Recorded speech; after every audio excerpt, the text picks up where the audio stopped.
देखिए, ग्रह के बारे में आज बताएंगे। ठीक, तो सबसे पहले सन है, सूर्य है।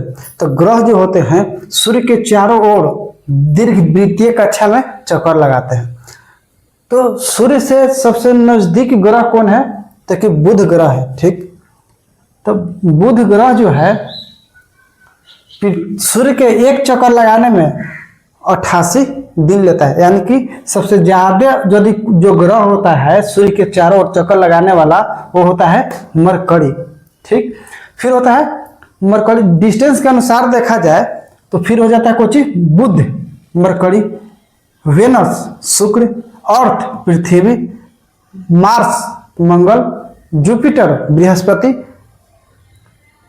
और Saturn, Shani, Uranus, Arun, Neptune, Varun हो जाते हैं। और इनके डिस्टेंस के अनुसार मतलब कि आकार के अनुसार पहले देख लेते हैं। आकार के अनुसार यदि देखा जाए तो बड़ा कौन होते हैं, मतलब एसेंडिंग ऑर्डर और डिसेंडिंग ऑर्डर में, घटते क्रम बढ़ते क्रम में देखा जाए तो बढ़ते क्रम में इसका हो जाएगा सबसे पहले कौन हो जाएगा? सबसे पहले लेंगे बुध का, उसके बाद मंगल का लेंगे, उसके बाद किसको लेंगे?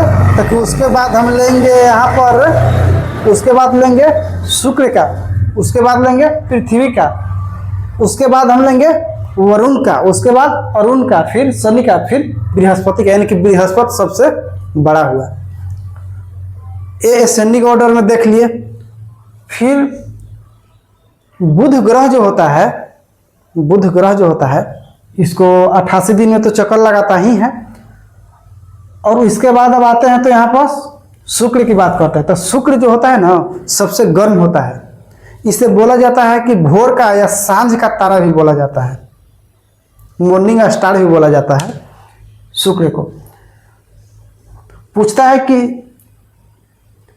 पृथ्वी जो है कौन दो उपग्रह के बीच, कौन दो ग्रह के बीच में है? तो पृथ्वी दो ग्रह के बीच में कौन कौन है? तो यहाँ पर हो जाएगा शुक्र और मंगल के बीच में हो जाएगा। ठीक, और मंगल ग्रह जो है ना इसको पर जीवन संभव है।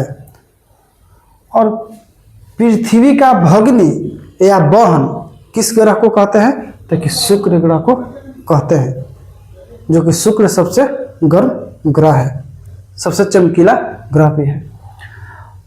और तापांतर की बात किया जाए, सबसे ज्यादा तापांतर मतलब कि रात के सबसे कम वहां पर टेम्परेचर हो जाता है और दिन में सबसे ज्यादा टेम्परेचर रहता है, तो वहां किसका हो जाता है? तो ये बुध का हो जाता है। मतलब सर्वाधिक तापांतर वाला ग्रह हो गया।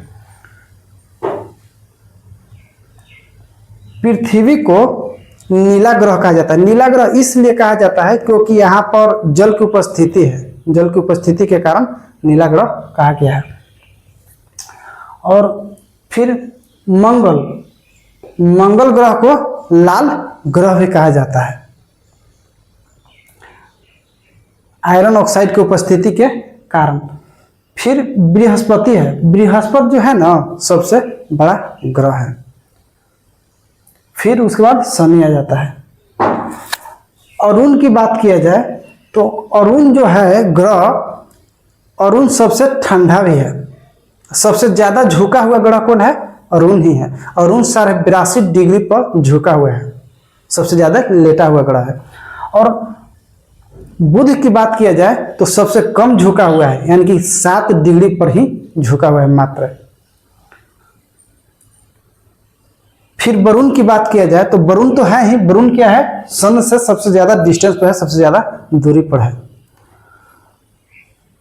अब ये रेड वाला आप लोग देख रहे होंगे, तो ये रेड वाला जो है जो क्या है? ये क्षुद्र ग्रह है।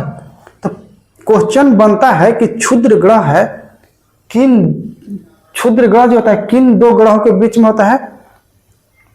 देखिए क्षुद्र ग्रह जो होते हैं यहाँ देखिए मंगल और बृहस्पति, यानी कि मंगल और बृहस्पति के बीच में क्षुद्र ग्रह होते हैं, क्षुद्र ग्रह होते हैं। फिर यहाँ क्वेश्चन एक बनता है क्या कि आंतरिक ग्रह और बाह्य ग्रह किसे बोलते हैं?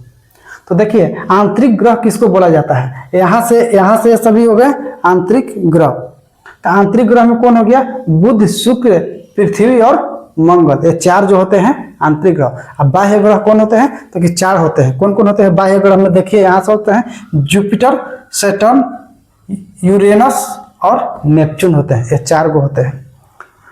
और आप लोग बताइएगा कि क्षुद्र ग्रह में सबसे बड़ा क्षुद्र ग्रह कौन है, कमेंट करके बताइएगा।